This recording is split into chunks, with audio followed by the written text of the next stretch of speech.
Yes, students, good morning. I welcome you all in the sociology class. Yes, beta, which chapter we are doing? Do you know? We are doing chapter demographic structure of Indian society. Earlier, beta, I have told you the meaning of demography. What do you mean by demography? Demography is study of people. ठीक है? So demography से related एक और concept है. मैंने आपको types भी बताई थी demography की. ठीक है? Social demography is there, formal demography is there. Yes, demography से related एक और term है जो है census. सेंसस क्या होती है बेटे? काउंटिंग होती है जिसमें पॉपुलेशन की. जो सेंसस होता है वो 10 इयर्स के बाद जो है वो किया जाता है. ठीक है? Since before independence, India has conducted a 10 yearly census. Independence से पहले जो इंडिया ने 10 ईयरली सेंसस जो था वो कंडक्ट किया था. So far 7 censuses has been conducted since 1951. अगर हम इंडिपेंडेंस के बाद की बात करते हैं तो 1951 से अब तक कितने सेंससेस कंडक्ट हो चुके हैं? 10. ठीक है? And the most recent one being 2011. अब 11 में जो था सबसे रिसेंट जो हमारा सेंसस है वो कंडक्ट करा गया. अब आफ्टर 10 इयर्स 21 में जो सेंसस है वो कंडक्ट किया गया. ठीक है? The demographic data collected is essential for the planning and implementation of state policies. और इससे जो डाटा बेटे कलेक्ट करते हैं तो उसका बेनिफिट हमें क्या मिलता है कि हम पॉलिसीज बना सकते हैं. इकोनॉमिक डेवलपमेंट में हेल्प हो जाती है उससे, पब्लिक वेलफेयर में हेल्प हो जाती है. ठीक है?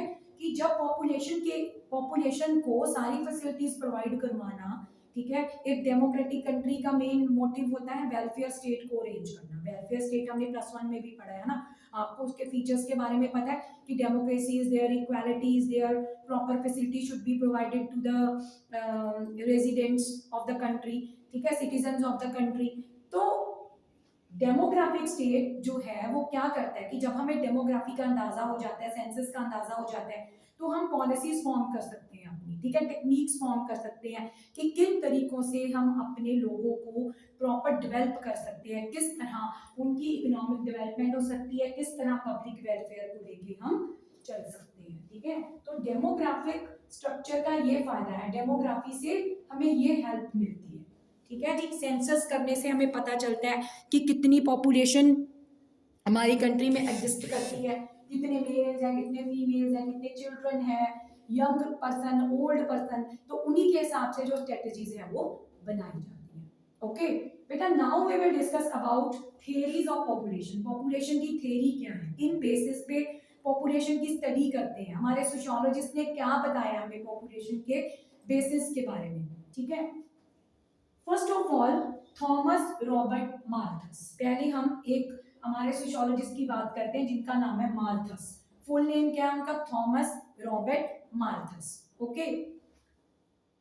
उनका बर्थ कब हुआ? 1766 में. ठीक है? और डेथ कब हुई? 1834 में. ये भी पता होना चाहिए बेटे आपको. Note it down in your notebooks. Population increases at a much faster rate than the means of subsistence. अब मार्कस ने पॉपुलेशन को स्टडी करा. ठीक है? और हमारे फूड रिसोर्सेज को भी स्टडी करा. तो मार्कस क्या कहते हैं कि पॉपुलेशन जो है वो कैसे बढ़ रही है? फास्टर रेट से बढ़ रही है. ठीक है? और हमारे मीन्स ऑफ सब्सिस्टेंस क्या है? सब्सिस्टेंस का मतलब क्या है? जो चीजें हमें जिंदा रहने के लिए जरूरी होती हैं, जैसे फूड की बात करते हैं, क्लोथिंग की बात करते हैं. ठीक है? कि जो हमारी पॉपुलेशन है वो ज्यादा जल्दी से बढ़ रही है as compare to our subsistence resources. हमारे सब्सिस्टेंस जो रिसोर्सेज है वो इतनी जल्दी ग्रो नहीं कर रही. पॉपुलेशन हमारी कैसे राइज कर रही है? ज्योमेट्रिकल प्रोग्रेशन से, ज्योमेट्रिकल मीन से, जैसे 2 4 8 16. ठीक है? बहुत फास्टर रेट है. और एग्रीकल्चर प्रोडक्शन जो है वो अर्थमेटिक प्रोग्रेशन से 2 4 6 8 ऐसे ग्रो कर रही है. मतलब देखो ये कहाँ चली गई, ये 32 तक पहुंच गई 5th अटेम्प्ट में और ये 10 तक ही है. तो ये डिफरेंस जो है बेटा ये दिन प्रतिदिन जो है वो बढ़ता चला जाता है.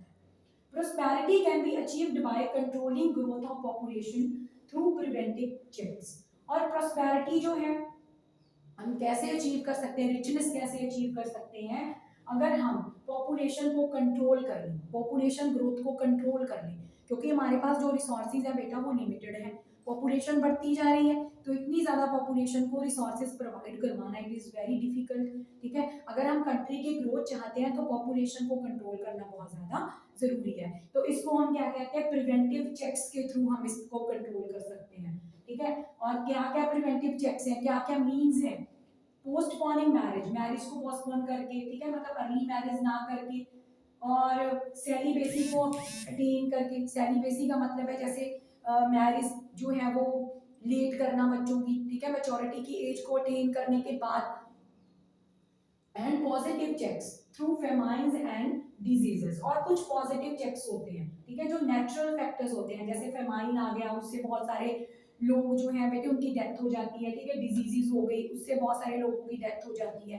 तो कुछ पॉजिटिव फैक्टर जो हैं, कुछ नेचुरल फैक्टर जो हैं वो हमारी पॉपुलेशन को कंट्रोल करने के लिए रिस्पॉन्सिबल होते हैं, और कुछ बेटा ह्यूमन फैक्टर्स जैसे प्रिवेंटिव चेक्स जो हम ह्यूमन बीइंग्स यूज करते हैं पॉपुलेशन को कंट्रोल करने के लिए। ठीक है, ये मार्थस की थ्योरी थी, पर उनकी थ्योरी को क्रिटिसाइज करा गया। मार्थस की थ्योरी को, मतलब कुछ जो हमारे सोशियोलॉजिस्ट थे उन्होंने स्टडी किया मार्थस की थ्योरी को, और उन्होंने उसको क्रिटिसाइज भी किया। Food production and standards of living rise despite rapid population growth, कि चाहे पॉपुलेशन ग्रोथ बढ़ रही है दिन प्रतिदिन, पर फूड प्रोडक्शन भी बढ़ रही है। ठीक है, as seen in the historical experience of European countries, जैसे आप यूरोपियन कंट्रीज के एक्सपीरियंस को देख सकते हो। Poverty and starvation is cause not due to rising population. अगर हम पॉवर्टी की बात करते हैं कंट्री में, स्टारवेशन जैसे भूखमरी की बात करते हैं, तो इसका कारण सिर्फ बढ़ती हुई पॉपुलेशन नहीं है। इसका रीजन ये भी है कि हमारी सोसाइटी में इनइक्वालिटी है, हमारी सोसाइटी में रिच और पुअर के बीच का गैप है। कुछ ऐसे लोग हैं जिनके पास बहुत सारे रिसोर्सेज हैं, कुछ ऐसे लोग हैं जिनके पास कम रिसोर्सेज हैं। ठीक है, तो सबसे पहले तो अगर आपने कम करना है तो इस गैप को कम करना पड़ेगा, अनइक्वल डिस्ट्रीब्यूशन को कम करना पड़ेगा। और ये जो बात है, ये जो पॉइंट है, वो किसने दिया है? लिबरल और मार्क्सिस्ट जो हमारे सोशियोलॉजिस्ट हैं उन्होंने ये पॉइंट दिया है। ठीक है, कि इन सबके लिए सिर्फ पॉपुलेशन को ही आप जिम्मेवार रिस्पॉन्सिबल नहीं ठहरा सकते, कि लोग अगर मर रहे हैं, भूखमरी है, पावर्टी है, तो पॉपुलेशन इज रिस्पॉन्सिबल। ठीक है, उसके लिए और भी बहुत सारे फैक्टर्स हैं जो रिस्पॉन्सिबल हैं। ठीक है बेटे, ये क्लियर हो गई आपको Malthus theory, very very important concept.